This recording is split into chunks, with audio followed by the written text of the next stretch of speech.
In today's episode of Dawid Does Tech Stuff, I touch a wet plate, tug on my pipe, and then get sprayed with a clear liquid. Oh my god!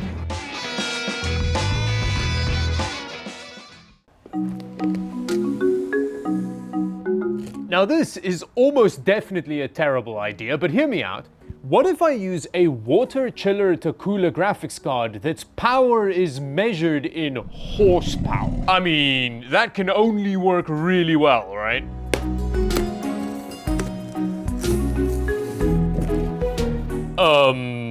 I have no idea what I'm looking at. This looks like a tubey thing that you maybe put in the tub.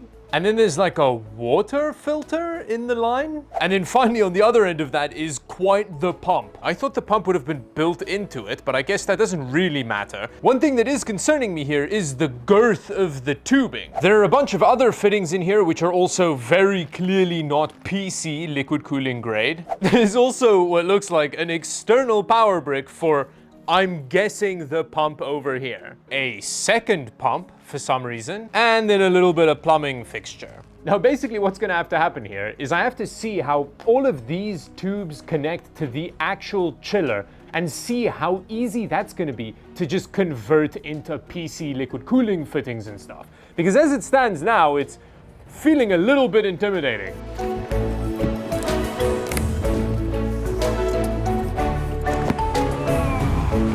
I can just do that. This is so wild.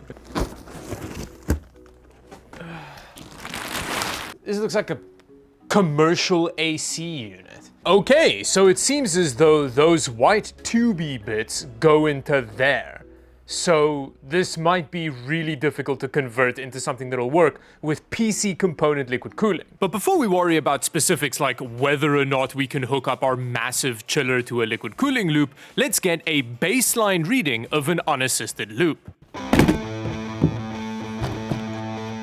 Now for this project, I'm going to use the same loop that I tried to chill with Peltiers last year. Here, I'm hooking up an AMD RX 5700 XT graphics card to a 360mm radiator. Okay, so we have a thing that looks like a loop that might work. So now we need to fill this loop so that we can get like a control test. Now unfortunately, I have lost my funnel, which is going to make this more difficult to fill. The only thing that I could get my hands on short notice was this casino teapot for some reason. So hopefully this isn't going to be too slow to fill the loop with, but yeah, let's see how it goes. Wow, that is an irresponsibly full bottle of distilled water. Look at this, it's gone everywhere.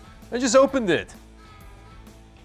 It's not working. But soon I got my pouring technique down to a point where it was at least semi-viable. I mean, the teapot's got good capacity. We just need to ignore this splash of incontinence. Okay, well, let's turn the pump on.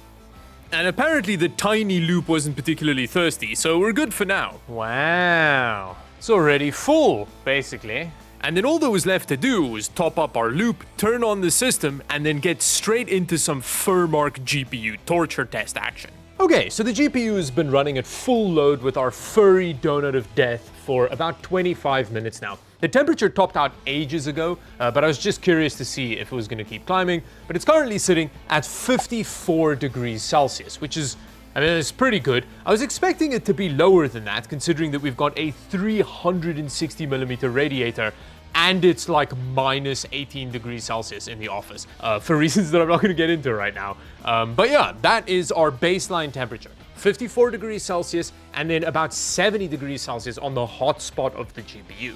Okay, I just realized why those temperatures are not as low as I was expecting, because the fans are currently spinning at like 380 RPM. So the fans basically aren't doing anything. But still, that's a good baseline. Oh, it's so heavy. Oh my god, it's so big. This is definitely a practical thing for you to use every day. No doubt about it.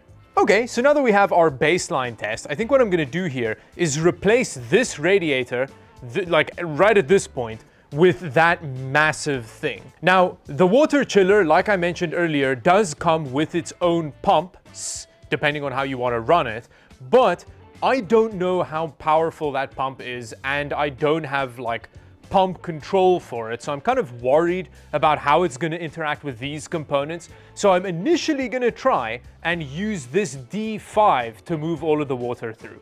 I don't know how well that's going to go though, because there's going to be quite a lot of actual pipe distance to deal with, but I don't think there's a huge amount of resistance inside this water chiller, because I don't think like the massive radiator and stuff directly interacts with the water line, right? So it might be fine. This little D5 might actually be able to handle it. At which point I hooked up the tubes to the chiller. However, for one of the tubes that had the pump and filter and a whole bunch of stuff connected to it, I did want to remove as much of that crap as possible so that we had some shorter lines going. Now this pipe initially looked really short, but I think it'll be okay if we move this tube to the top of the block. I think it'll reach over there. However, there is a small issue we're gonna have to address. This tube that comes out of the chiller has much more girth than any standard PC liquid cooling fitting can accommodate. So I'm gonna have to find a way to convert this tube into that size so that it can interact with our PC liquid cooling. Luckily, that's nothing a quick trip to the local plumbing store can't solve with all of these exciting fittings. So this fitting should be able to work with the 9mm inner diameter tube of the custom loop that I have over there. On a side note, I mentioned 9mm to the guy at the shop and it just broke his brain because they only deal with fractions for some reason. Screw that into this end, which fits in a very unsatisfying fashion. I don't like that, but we do have some tape to fix that up with. And then this is the chiller end, which we screw in there. And just like that, we've got some conversion going. That's cool. Now, I don't know what the metal composition of all of these fittings are, so long-term use is a terrible idea because there's likely mixed metals happening, which could lead to all kinds of issues. But we're going to be using it for an afternoon, right? So maybe it'll be fine. The next step was to very professionally tape up my fittings, which, I'm going to say it, I don't feel like you should have to do. I feel like the fittings should be watertight straight out of the box, but apparently plumbers operate on some kind of pirate code or whatever. Okay, I have no idea how waterproof this is going to be, but we'll see. We'll see. I will figure it out. Next, I removed the radiator and moved our tube to the top of the GPU block.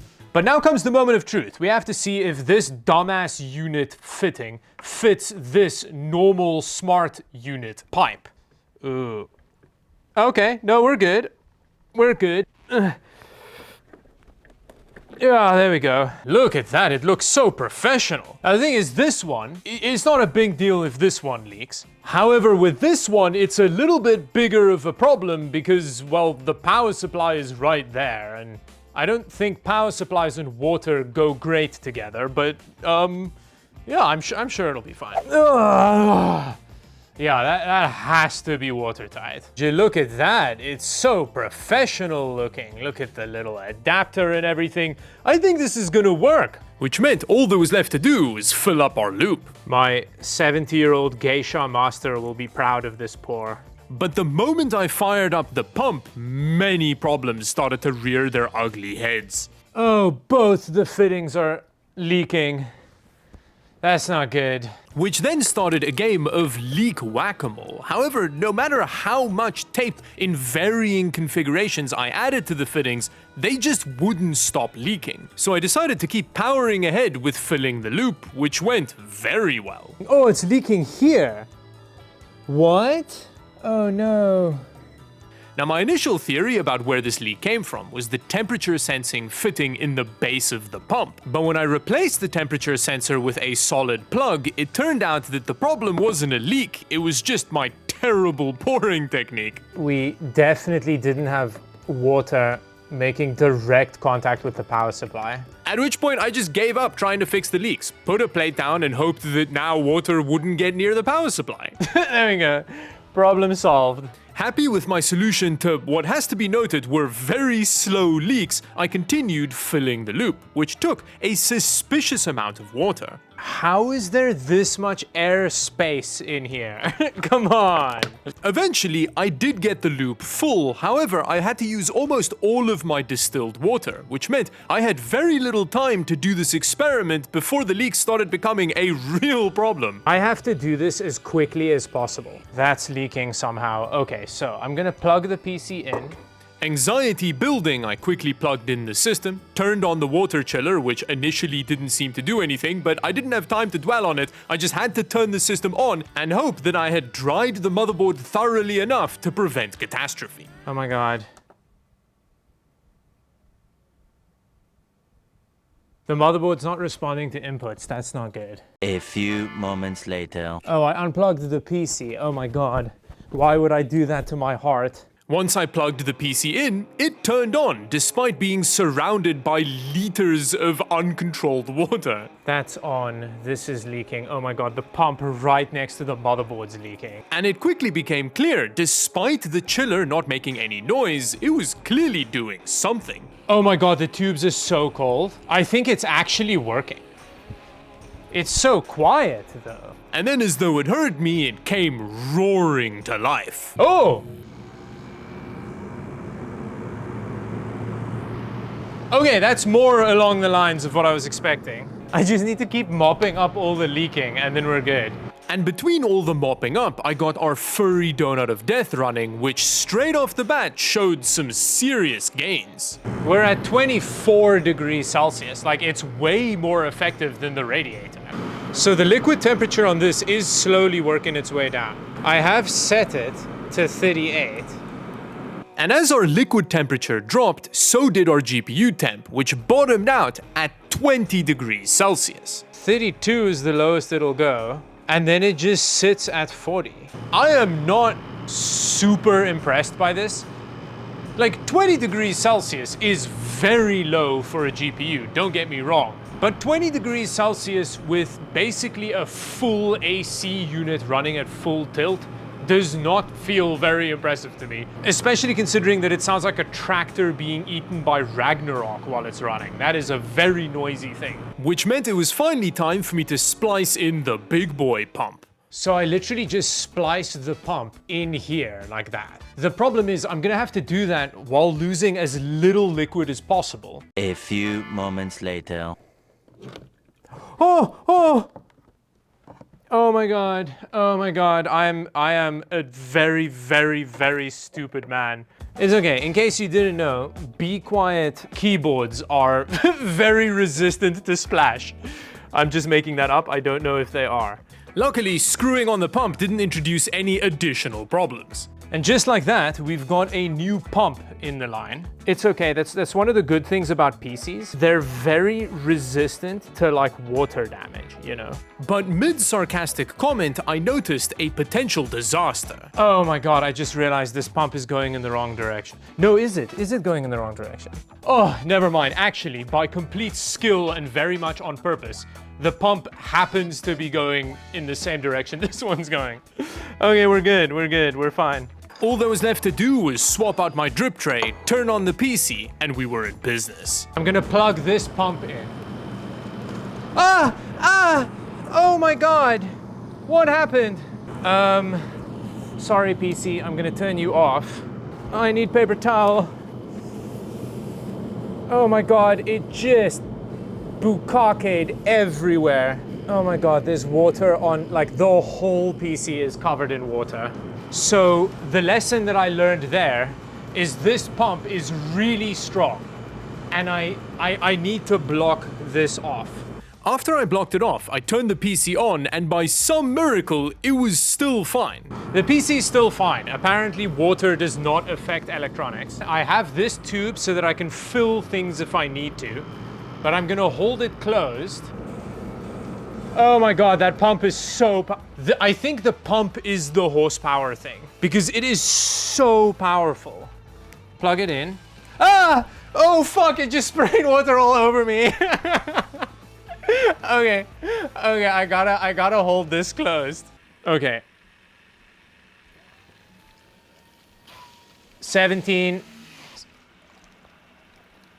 Those are weird sounds. Now basically what was happening was every time I turned on the pump, the pressure would build up so quickly and violently that it would push my finger off the hole on the pump. And I didn't want to just savage the hole closed because I didn't want something exploding under the pressure. And when I tried it again, the pressure sprung a leak on the water chiller end.